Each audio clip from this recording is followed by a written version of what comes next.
soir. Mobilisation en soutien aux migrants en Méditerranée et des pistes pour améliorer la qualité de l'air à Strasbourg. Voilà l'actualité ce soir du 6 minutes Strasbourg, Eurométropole. Après le nouveau naufrage de migrants en Méditerranée, Amnesty International appelait au rassemblement aujourd'hui à Strasbourg comme partout en France, à la veille de la rencontre des chefs d'État européens à Bruxelles. Un rassemblement en soutien aux migrants et pour dénoncer la politique migratoire européenne actuelle.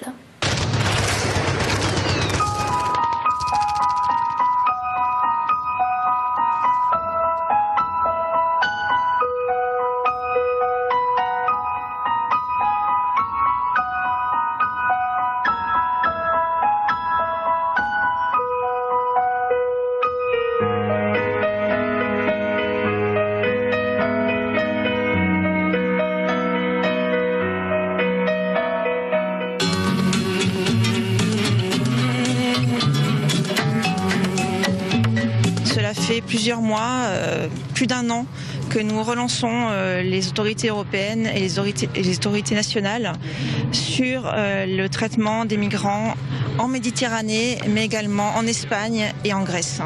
Les gouvernements européens ont tendance à mettre l'accent sur le contrôle et la fermeture des frontières.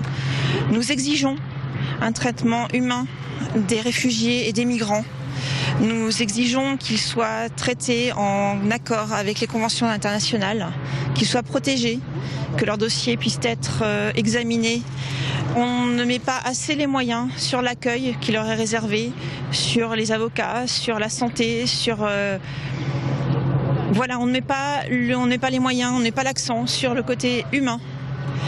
On ne dit pas qu'il faut tous les accueillir, on dit qu'il faut tous les accueillir pour un temps, pour qu'ils puissent se poser, pour qu'ils puissent expliquer leur situation et en fait qu'on les traite en êtres humains.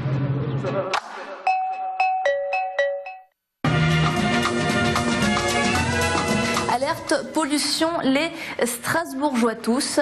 Des médecins et citoyens strasbourgeois réunis sous le collectif Strasbourg Respire ont lancé il y a quelques jours une pétition pour alerter les politiques sur la nécessité de diminuer la pollution atmosphérique à Strasbourg. Autour d'Alsace Nature de peser dans le débat avec le même objectif, améliorer la qualité de l'air, faire baisser la pollution et protéger ainsi la santé des Strasbourgeois.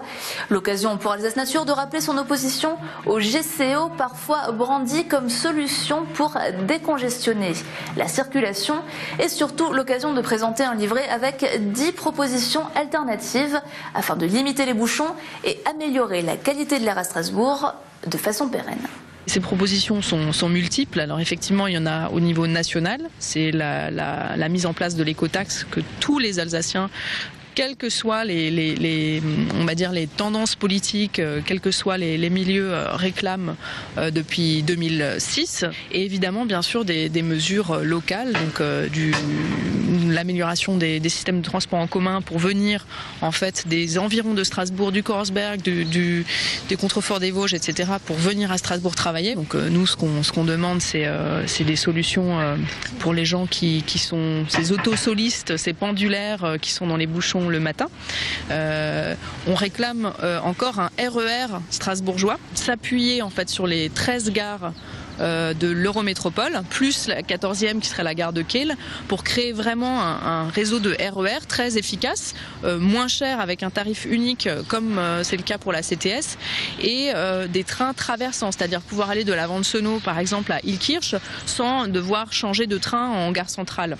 Ça, ce serait vraiment une solution très très intéressante pour tout un tas de gens qui prennent leur voiture aujourd'hui et qui sont dans les bouchons et donc qui engendrent cette pollution de l'air, en tout cas pour la partie locale.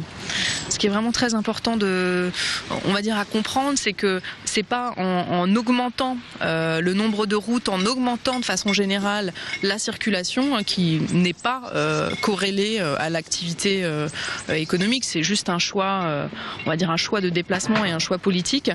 C'est pas en favorisant cette circulation, même ailleurs, même à 20 km, qu'on va régler les questions de santé des Strasbourgeois. Eurométro sur Twitter pour les coulisses et le programme. À demain. Salut.